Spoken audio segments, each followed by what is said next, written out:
السلام علیکم ورحمۃ اللہ وبرکاتہ۔ امید ہے کہ آپ خیریت سے ہوں گی۔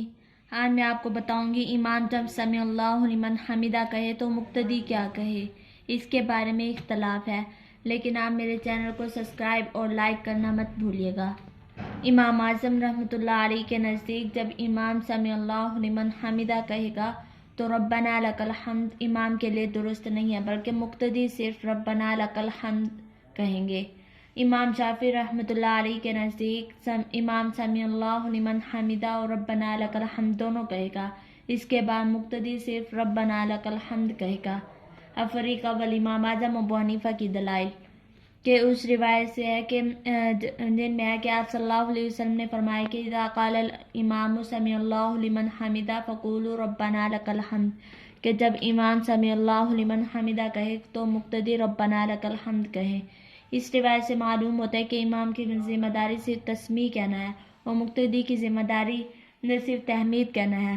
اور فریق اول کی دلیل کا جواب یہ ہے کہ آپ صلی اللہ علیہ وسلم کا قول اذا قال سمیع اللہ لمن حمیدہ فقولوا ربنا ولک الحمد میں اس بات پر کوئی دلیل نہیں ہے کہ تحمید صرف مقتدی ہی کہہ سکتا ہے، غیر مقتدی نہیں۔ اگر واقعہ ایسا ہی ہوتا جیسے کہ تم نے کہا ہے تو یہ بات محال ہوتی کہ غیر مقتدی کے لیے تحمید کہنا جائز ہو، حالانکہ سب لوگوں کا اجماع اس بات پر ہے کہ غیر مقتدی تسبیح کے ساتھ تحمید بھی کہہ سکتا ہے اور منفرد مقتدی نہیں ہے تو امام بھی مقتدی نہیں ہے، تو جس طرح منفرد کے لیے دونوں جائز ہے تو امام کے لیے بھی بطریق اولیٰ جائز ہونا چاہیے۔ فریق ثانی کے دلائل دو دلیلیں پیش کی جاتی ہے کہ حضرت علی، حضرت ابن عباس، ابو سعید خدری، حضرت ابو جحینہ رضی اللہ تعالیٰ عنہ سے مروی ہے کہ آپ صلی اللہ علیہ وسلم رکوع سے سر اٹھاتے وقت ربنا لک الحمد کہا کرتے تھے، تو اس روایت سے معلوم ہوتا ہے کہ مذکورہ روایت کے اندر آپ صلی اللہ علیہ وسلم کا بحالت امام تحمید کہنے پر کوئی دلیل نہیں ہے، بلکہ یہ ممکن ہے کہ آپ صلی اللہ علیہ وسلم نے تنہا نماز پڑھتے وقت تحمید بھی کہی ہو اور حالت امامت پر یہ روایت محمول نہ ہو۔ تو صاحب کتاب نارون ان نظرہ حل روا عن النبی صلی اللہ علیہ وسلم سے یہ فرماتے ہیں کہ جب ماقبل کی روایت میں حالت امامت و حالت انفراد دونوں کا احتمال ہے تو مستقل طور پر حالت امامت میں تحمید کہنے پر کوئی روایت ملتی ہے یا نہیں۔ تو ہم نے غور خوض کر کے دیکھا تو ہمیں حضرت ابو ہریرہ کی روایت مل گئی۔ وہ فرماتے کہ آپ صلی اللہ علیہ وسلم نے فجر کی نماز میں رکوع سے سر اٹھا کر تسمیع کے ساتھ تحمید بھی کہا ہے اور قنوت نازلہ بھی پڑھی ہے۔ تو اس روایت سے واضح ہوتا ہے کہ آپ صلی اللہ علیہ وسلم حالت امامت میں بھی ربنا لک الحمد کہا کرتے تھے۔ اور لیکن اس روایت پر اس طرح اشکال ممکن ہے کہ آپ صلی اللہ علیہ وسلم نے تحمید اس زمانے میں پڑھی تھی جس زمانے میں قنوت نازلہ کے ذریعے سے کفار پر بد دعا کی تھی، اور جب قنوت نازلہ کا سلسلہ ختم کر دیا تو تحمید کا سلسلہ بھی ختم ہو گیا تھا۔ تو اس شبہ کے ازالے کے لیے صاحب کتاب نے پھر 3 صحابی روایت نقل کی ہیں۔ حضرت ابو ہریرہ کی روایت ہے، انہوں نے اپنے متعلقین سے کہا کہ میں آپ صلی اللہ علیہ وسلم کی طرح نماز پڑھا کر دکھاتا ہوں، تو اس وقت حضرت ابو ہریرہ نے تسمیع کے ساتھ تحمید بھی آپ صلی اللہ علیہ وسلم سے ثابت فرمائی۔ لہٰذا ان روایات سے معلوم ہوتا ہے کہ امام تحمید اور تسمیع دونوں پڑھ سکتا ہے۔ اب نظر طحاوی یہ ہے کہ منفرد تسمیع اور تحمید دونوں کہے گا، تو ہم نے امام کے بارے میں غور کر کے دیکھا امام کا حکم منفرد کی طرح ہے یا نہیں۔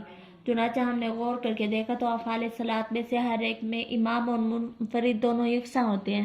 جس طرح امام کے اوپر تکبیر، قرات، قعود، تشہد لازم ہے، اسی طرح منفرد پر بھی یکساں طور پر لازم ہے۔ تو ہم نے فساد صلاۃ کے اسباب کو دیکھا۔ امام کی نماز ان تمام اسباب کی بنا پر فاسد ہو جاتی ہے جن کی بنا پر منفرد کی نماز فاسد ہو جاتی ہے، اور جن اسباب کی بنا پر منفرد پر سجدہ سہو واجب ہوتا ہے تو انہی اسباب کی بنا پر امام پر بھی سجدہ سہو واجب ہوتا ہے۔ تو معلوم ہوا کہ ارکان صلاۃ کے اندر امام بالکل منفرد کی طرح حکم رکھتا ہے۔ جب منفرد کے لیے تسبیح و تحمید دونوں کہنا مسنون ہے تو امام کے لیے بھی دونوں ہی مسنون ہوگی۔ لہٰذا ان روایت سے معلوم ہوتا ہے کہ امام تحمید اور تسمیع اب آئے کہ وتر میں قنوت مشروع ہے یا نہیں، تو اس کے بارے میں 3 مذہب ہیں۔ حنفیہ اور حنابلہ کے نزدیک وتر میں قنوت پڑھنا پورے سال مشروع ہے، لیکن امام شافعی کے نزدیک پورے سال مشروع نہیں ہے، صرف رمضان میں مشروع ہے۔ اس میں بھی ان کی طرف سے مختلف اقوال ہیں۔ نمبر 3، امام مالک رحمۃ اللہ علیہ کے نزدیک وتر میں قنوت پڑھنا سال کے کسی حصے میں بھی مشروع نہیں ہے۔ اب محل قنوت کیا ہے؟ تو حضرت شافعیہ اور حنابلہ وغیرہ کے نزدیک محل قنوت رکوع کے بعد ہے، قنوت وتر ہو یا قنوت فجر، لیکن امام مالکیہ کے نزدیک وتر میں قنوت مشروع نہیں ہے، وتر قنوت فجر مشروع ہے، اس میں قنوت قبل رکوع مشروع ہے۔ اب الفاظ قنوت کیا ہے تو اس کے بارے میں 3 مذہب ہے۔ حضرات حنفیہ کے نزدیک قنوت وتر میں سورۃ حفظ اور سورۃ خلا پڑھنا مسنون ہے، اس لیے یہ دونوں درجے قرآن کریم کی 2 صورتیں جن کی تلاوت منسوخ ہو گئی ہے۔ چنانچہ جب ابی بن کعب کے نسخے میں یہ دونوں صورتیں موجود تھیں جو ہم نے قنوت وتر میں پڑھا کرتے تھے، اور یہ دونوں صورتیں اس طرح ہیں کہ وَنَخْلَعُ وَنَتْرُكُ مَن يَفْجُرُ اللَّهُمَّ إِيَّاكَ نَعْبُدُ وَلَكَ نُصَلِّي وَنَسْجُدُ وَنَخْلَعُ وَنَتْرُكُ، آخر در صورت حفظ ہے، اور قنوت فجر میں قنوت نازلہ کے الفاظ مشروع و مسنون ہے۔ امام شافعی رحمۃ اللہ علیہ کے نزدیک اللہم اہدنی فیمن ہدیت پڑھنا یہ مسنون ہے۔ امام مالکیہ کے نزدیک سورہ حفظ اور سورہ خلا کے ساتھ قنوت نازلہ کو بھی ملا کر پڑھنا مسنون ہے۔ اب قنوت فجر کے سلسلے میں ہے کہ جو یہاں پر اصل زیر بحث ہے کہ فجر میں قنوت مشروع ہے یا نہیں، تو اس کے بارے میں اختلاف ہے۔ مذہب نمبر 1، شافعیہ اور مالکیہ وغیرہ کے نزدیک فجر میں پورے سال قنوت پڑھنا مشروع ہے، لیکن امام اعظم ابو حنیفہ کے نزدیک فجر میں قنوت مشروع نہیں ہے۔ فریق اول کی دلائل کہ جن میں وتر کے علاوہ فجر اور دوسری نمازوں میں قنوت پڑھنا ثابت ہے، اور قنوت فجر کی روایت کو صاحب کتاب نے 7 صحابی سے 28 سندوں کے ساتھ 59 سطروں میں نقل کیا ہے۔ حضرت ابو ہریرہ کی پہلی روایت کا شان نزول دیا کہ بدر میں جو قیدی ہاتھ آئے تھے ان میں حضرت ولید بن عقبہ جو حضرت خالد بن ولید کے حقیقی بھائی ہیں، سلمہ بن ہشام اور عیاش بن ربیعہ وغیرہ بھی تھے۔ کفار مکہ نے جب ان کا فدیہ ادا کر دیا تو ان حضرات نے اسلام قبول کیا۔ جب ان سے معلوم کیا گیا کہ ادائے فدیہ سے پہلے اسلام قبول کیوں نہیں کیا تو ان حضرات نے جواب دیا کہ اس لیے کہ لوگ یہ نہ سمجھے کہ ڈر کے مارے اسلام قبول کیا۔ اس کے بعد کفار مکہ نے ان کو مکہ سے لے کر اپنے قابو میں کر کے طرح طرح کے ظلم و اذیتیں پہنچانا شروع کر دی، تو اس موقع پر آپ صلی اللہ علیہ وسلم نے یہ دعا کی تھی۔ فریق اول کی دلیل کا جواب یہ ہے کہ ہم نے جو یہ دلیل پیش کی ہے اس کے بارے میں اس روایت کا جواب یہ ہے کہ آپ صلی اللہ علیہ وسلم نے 1 مہینہ قنوت پڑھنا ثابت ہے۔ آپ صلی اللہ علیہ وسلم کے قنوت کو ابن مسعود خوب جانتے تھے۔ پھر ابن مسعود کی دوسری روایت ہے جس پہ اس بات کی وضاحت ہے کہ آپ صلی اللہ علیہ وسلم نے صرف 1 مہینہ قنوت پڑھا تھا، جس پہ کفار پر بد دعا کی تھی، نہ اس سے پہلے پڑھا اور نہ اس کے بعد۔ نیز ابن مسعود زمان نبوت کے بعد قنوت نہیں پڑھا کرتے تھے، تو ابن مسعود کی تمام روایت کو ملا کر یہ بات سامنے آتی ہے کہ آپ صلی اللہ علیہ وسلم نے چند ایام کفار پر بد دعا کے لیے قنوت پڑھا ہے۔